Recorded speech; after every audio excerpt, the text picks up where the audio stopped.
साकिब साहब,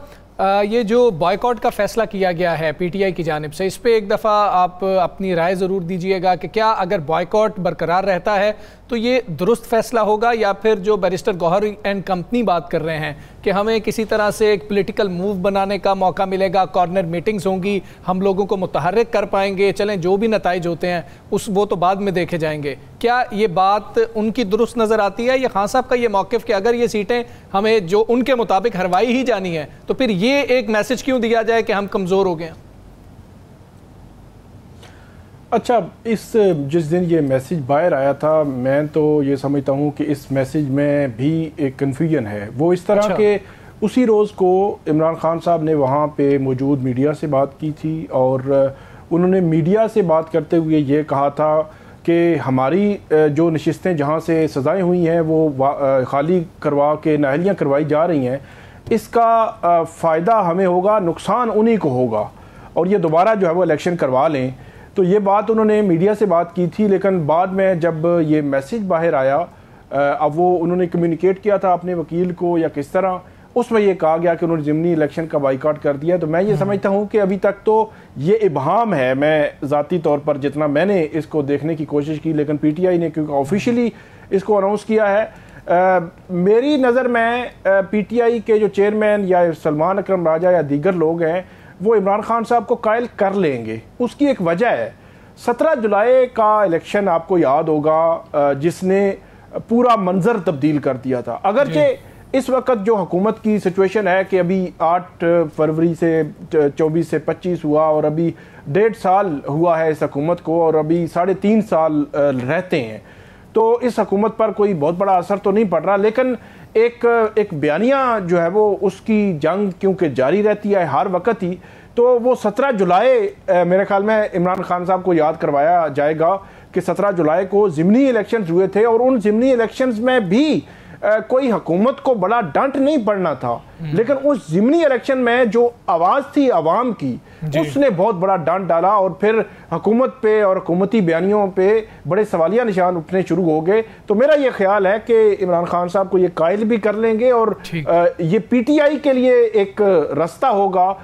एक जो है वो उनके पास एक वक्त उनको मिल जाएगा कि वो मुख्तलिफ हलकों में जाकर कॉर्नर मीटिंग भी कर सकें और दोबारा से। साकिब साहब, शहरे इक़्तिदार में ही 27वीं तरमीम के ज़्यादा चर्चे हैं, और कोई 2 कवानीन हैं जो एक जनरल ज़िया-उल हक के दौर का है, एक जनरल मुशर्रफ के दौर का है, उनमें हुकूमत तब्दीली करना चाहती है या उनको ख़त्म करना चाहती है। एक तो ये बताएं, ये दोनों कौन से कानून हैं? क्या ये भी 27वीं तरमीम में ही रखे जाएंगे, उसी में ही ख़त्म किए जाएंगे, या तब्दील किए जाएंगे?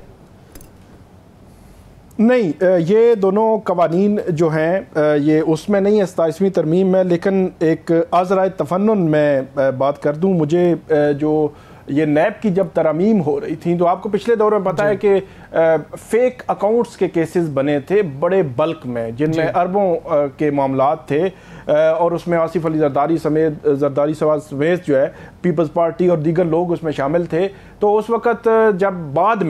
जब पीडीएम की हुकूमत आ रही थी, तो जो नैब की तरमीम की गई, तो उसके हवाले से हमारे ज़राए बताते हैं कि एक तरफ केसेस और दूसरी तरफ नैब की तरमीम थी कि कौन सी तरमीम किस केस को ख़त्म कर सकती है। तो इस किस्म की सिचुएशन भी बाज़ औक़ात हुआ करती है। अब की बार जो तरमीम की गई हैं 2, इसका 27वीं तरमीम के साथ ताल्लुक़ नहीं है, लेकिन इम्पॉर्टेंट है। आपको याद होगा 99 के बाद जो है वो जो नवाज शरीफ साहब हैं उन पर 13 साजिश केस बना था।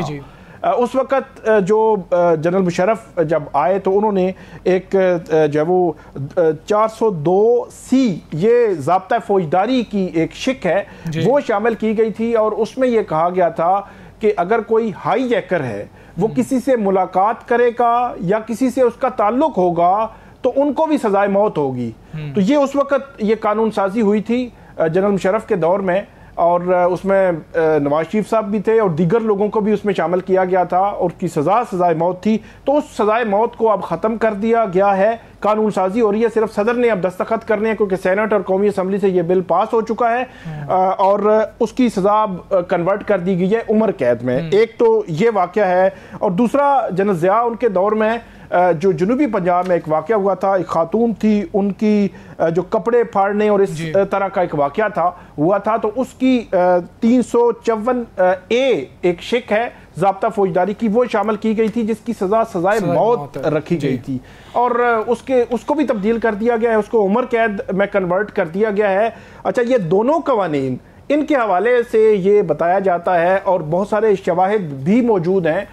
کہ ان کا غلط استعمال بھی ہوتا رہا ہے، اختیارات سے تجاوز بھی ہوتا رہا ہے۔ تو اس تناظر میں یہ قوانین ختم کیے گئے ہیں۔ صرف آخری کمنٹ میں کروں گا کہ ان کو سزائے موت سے عمر قید میں کنورٹ کیا گیا ہے، تو آخری کمنٹ میرا اس پہ یہ ہے کہ اگر حکومت یہ سمجھتی ہے کہ فلاں قانون غلط استعمال ہو رہا ہے تو کیا اس دور میں 780 یعنی کہ دہشت گردی کی دفعات پولیٹیکل ورکرز کے خلاف غلط استعمال نہیں ہو رہی؟ بالکل ایسی ہے، کسی بھی قانون کو کسی بھی وقت غلط استعمال کیا جا سکتا ہے، جو گورنمنٹ چاہ رہی ہو، جو اس وقت کا جو ہے ماحول ڈیمانڈ کر رہا ہو، تو کوئی بھی قانون کسی بھی حوالے سے استعمال ہو سکتا ہے۔